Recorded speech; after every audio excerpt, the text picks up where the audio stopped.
ganun ko. Hindi ka sa ulo. Ang hirap. Hindi ka nang hirap. Wala, hindi ka salamat. Hindi ka lang buhay. Ako yung agad, kumusta? Salamat sa Diyos, buhay kang ulan. Grabe ka. Huwag kayo magdadala, naglilinis ako. Hindi ko tinatabihan, pero nagay ko lang dyan. At nagtatanong, alam mo ba yung nagtatanong ka ng magkano? Basta wala, hindi pera, Diyos ko eh. Sabi ko, kay Lord, kinuha ko bayaran sila. Sabi ko, iba niya ang theology ko ngayon. Sabi ko, Lord, iba ang theology ko, kinuha ko bayaran mo. Nakawa na sila. Pero mo na, kung di nga maganda ito po, yung test, sabi ko, rapat, bira yung shorts ko. Ay, hindi ka naman. Hindi mo naman tabang ano, tabang ng binti ko. Kaya lang ang aming sasakyan ay nakaparada doon. Sige, sige.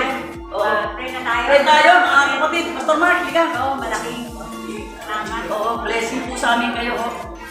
Kasamang pastor, sa mga kamanggagawa at pinakabuuan ng iglesia, itiwala na sapat ang iyong biyaya sa mga anak.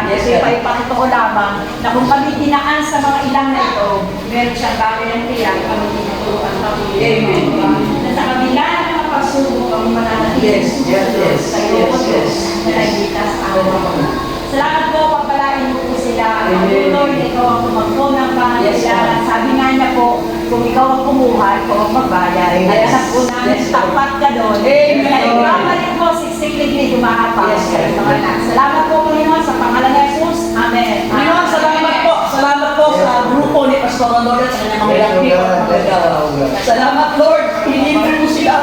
Salamat, Lord, dahil hindi ka magtutulong sa'yo sila, hindi ka nagkukulang. Hindi ka kailangan nagpapabaya.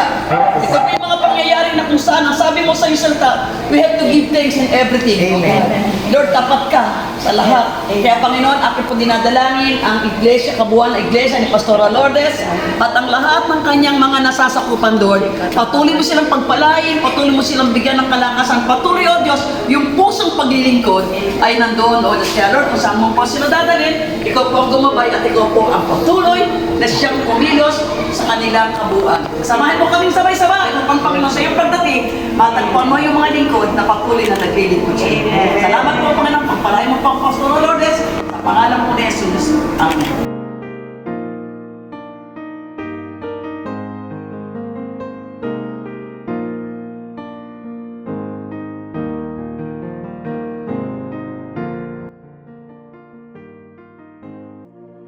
Kasama kami ng pastor yung sa nabotas ng araw.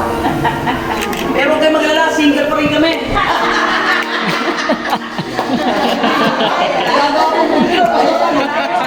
Sana all.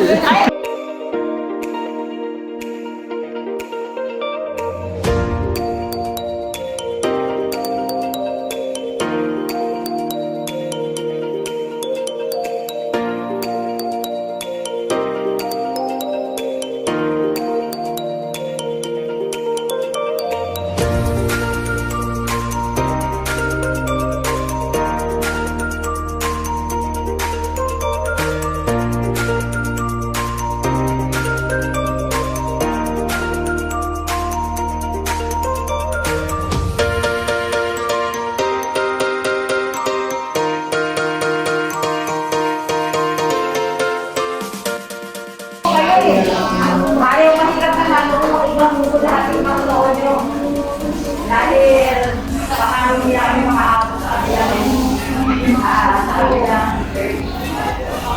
But again and again, sobrang mahal po tayo ng Panginoon. Amen! May mga pagtutuloy lang po sa atin. May mga pagtutuloy lang po sa atin. Pero sa ibabaw ng lahat, nakikita pa rin po natin yung Panginoon. Yes, ito lang yung word kung hindi pa tayo patay, meron pang dahilan ang Diyos sa atin. Lord, binuhay po pa kami. Meron pa kami sa pagkakulit ito. Anong gagawin namin para sa iyo? Na nakilala ng aming kapatiran na mayroong Diyos sa buhay. Na nakiligtas at tumatagpo. Eh, sige mo po ngayon, ang dami mo mga damit ko. Ang dami mo pagkain. Hindi ko ba kaya diba? Sabi ng tao, yung madamit, nandun lang, binasahan na lang. Para sa mga alita. So, sobrang ako siguro. Dahil kung umakaw na yung mga paalam. Again, salamat po, Sabi ko, personally, ako po, bilang pastor na ay siguro, sabi ko, ay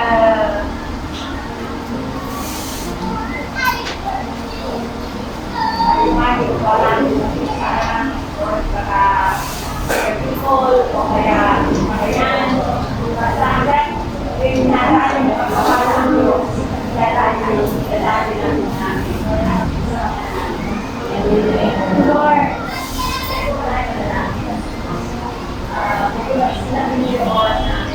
salamat po. Again, mga kapatid, ito yung panahon na lalo natin talaga yung sarili natin. Marami kong mga katuwa na nakilala.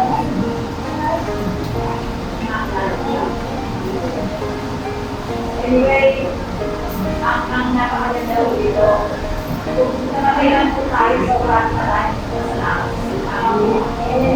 Yung mga kababayan po natin mga kaibigan po natin. Kaya sabihin, kung ito lang ulit wala, kung hindi makipatay, at hindi makipatay, meron ang Diyos sa alam. So, huwag po natin sayangin yung buhay na to. Gamitin natin ang gawin. Salamat po. Let's pray. Ay, nanalangin. Pinutuwang panalangin, ipapagpapag yung pamilya mo na hindi ko nangyayari sa Diyos. Kanas parang ito, maramdaman niya. Meron Diyos na makakot, meron Diyos na mamahal, meron Diyos na nagpapalasakit, meron Diyos na may plano, meron Diyos na gagawin pa sa ating buhay. Hindi patay-patay, meron pa siyang lahat na lahat. At magkalit ng plano Diyos na magamit tayo para sa Kanya. Aming Amang Diyos na nasa amin, kami po nagpapasalamat sa araw na ito.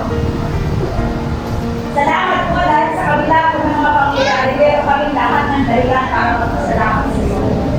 Kapag nabigyan po kami ng buhay sa kabila po ng mga strado na dinaanan, ay ikaw yung Diyos na nagbigay na kagaynahan, kalakasan, katatagan, kung paano po silang itinakay yung muli, Panginoon. Sabi ko, dumaan lang kami sa apoy, hindi kami masusunod, dumaan lang kami sa tubig, hindi kami malulunod, hindi sa kalitawatuan, Panginoon, ang tubig. Kaya tinatamayan mo, Panginoon, sa kanila. Kaya ang mga katawagan na hindi pagtoo sa maraming tao dito sa kapaligiran kung saan sila tinawag at nilagay. Salamat sa kanyang pastor, sa mga nagpapasiwa ng gaway dito. Patuloy po silang pagpalain sa lakasin pagsibayan. Dalangin ko po, Panginoon, na po silang bukas ang pakinig o kapalitig na sinasabi mo. Kung paano kung dinaan sa ilang ang bayang Israel, ang sabi mo, dinaan sa sila para tulungan silang magpakumbaba. And test what is in their heart, na sa kabila ng mga problema, pagsubok at kawalan, kung sila pong patuloy pa rin susunod sa iyo sa kabila ng mga nawalang bagay sa kanilang buhay. Lord, my prayer, maybe this is our first time na makikita sila, nakita namin, parang hindi kami nagkakita dahil mga nakamas kami, ba't isang araw sa langit na bayan sa piling ni Jesus, kami nakikita-kita, Panginoon, na merong dalang kagalakan dahil may mga kaluluwang nadala sa iyo, Anak. Patuloy, Lord, ang aking dalangin sa kanila ng mga pag-ibang ito para nasa nila ang ibayang pagpapala at pagpapalakas. Mangyaring nakita si Kristo, mahal si Kristo, dahil sabi mo, nilikha mo kami sa pamamagitan mo at nilikha mo kami para sa iyo.